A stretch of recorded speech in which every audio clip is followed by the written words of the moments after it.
co-created a mental health awareness platform where we are just trying to create a community with more empathy and a community that is not afraid of speaking about those things that sometimes scare us. And we are now also trying to come up with ideas to, deliver experiences and solutions to this problematic or maybe not so problematic situation with mental health and wellness.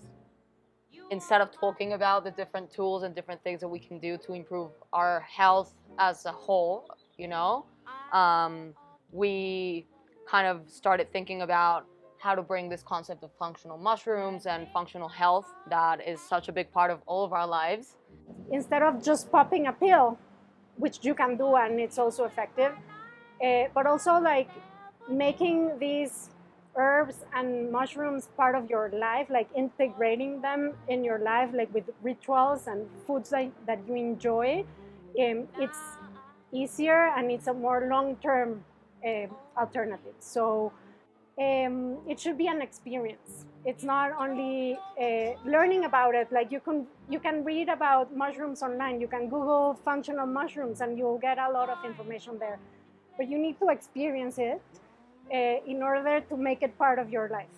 And basically, functional mushrooms or adaptogens are herbs and mushrooms that nature gives us, which are very powerful and help us adapt to the stressors of daily life. They're tools that help us adapt to stress, that help us sleep better or function better in certain situations. For me, I've always been very anxious, and also I have ADD, so I can't concentrate for a very long period of time.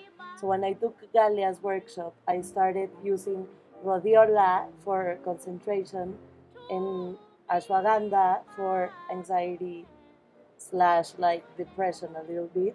And I started noticing that I started connecting with myself through these substances by checking out like my mood and how I felt on the morning and measuring how much I needed these substances on the day. I mean, in my case, it's funny, right? Because I started taking adaptogens a very long time ago, but I was never consistent because I was not in a place in my life to be consistent with my own health, and that speaks of me, not of the adaptogens.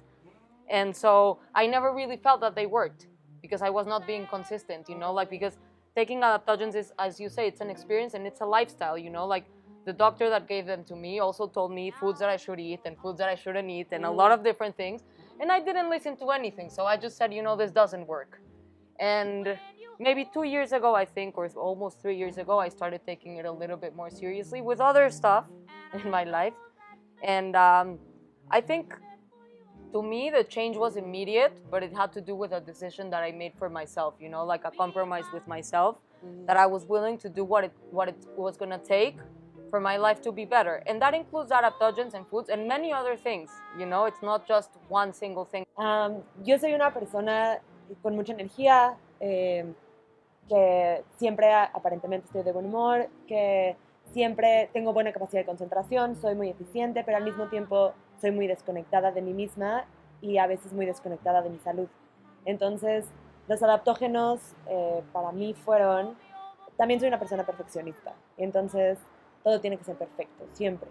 Y eso causa mucha ansiedad no aparente en mí. Y los hongos para mí fueron este contacto conmigo misma para decir si estoy ansiosa, si estoy deprimida, si estoy triste, si no es perfecto. Entonces fue este contacto que necesitaba hacer de mí conmigo para un poco de reencuentro y un poco de salud, porque cuando te desatiendes a ti mismo emocionalmente, te desatiendes también físicamente, aunque a veces no parezca. Y me ayudaron mucho a bajar mis niveles de ansiedad, que ya tenía conscientes, porque a veces no sabes qué es lo que te pasa, a bajar pues, mis niveles de estrés, a dormir mejor, a despertar más descansada y a ser mucho más eficiente con mi trabajo, aunque no sea perfecto.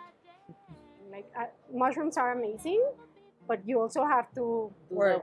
You gotta do the work with them, no? And I think that's something that goes for anything that has to do with wellness and mental health and emotional health and spiritual health, like we keep, I think sometimes, especially we talk a lot about this, like young and we want something that is going to fix us quickly, and we don't, and it comes to the point where you realize like you got to work with whatever tools, whatever practices work for you, but you got to work with them for them to give you back what they can offer.